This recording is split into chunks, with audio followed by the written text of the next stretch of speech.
So today I'm going to show you a low lighting technique, going in between the foils, picking up the leftover hair that was from your previous weave.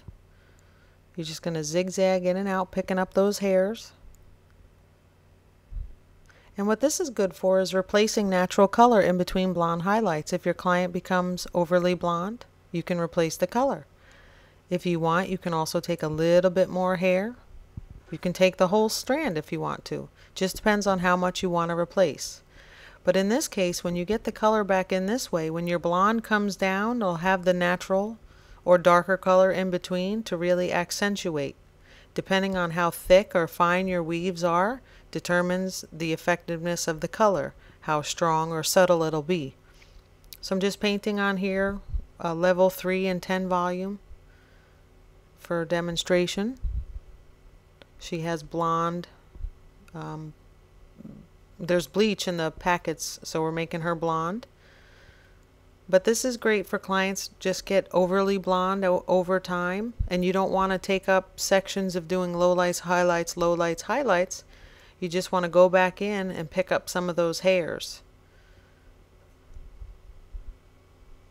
You can take even less. I've taken even finer pieces for gals that you know are going to be not very comfortable with a lot of dark color coming back into their heavily blonde hair. And some gals, they just don't want all of the hair that's sticking out of the in between the packets.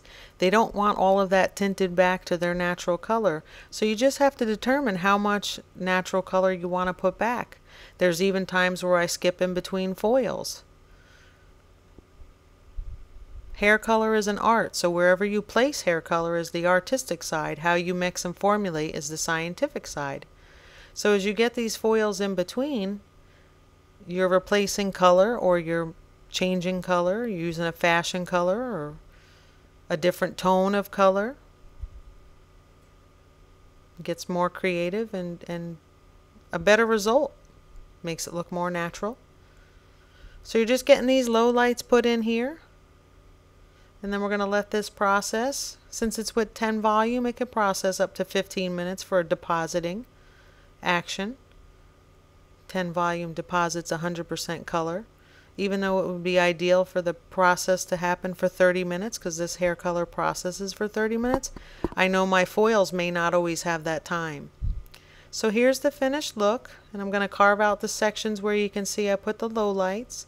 They're not going to jump out and bite you, but you should be able to see them as I'm combing down.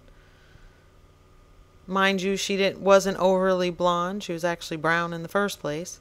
But there you can see some of the darker level 3 coming through. Hope this video helped. Look for some more videos on my channel and check out PamPerryHair.com and Facebook friend me at Pam Perry Hair. Happy highlighting.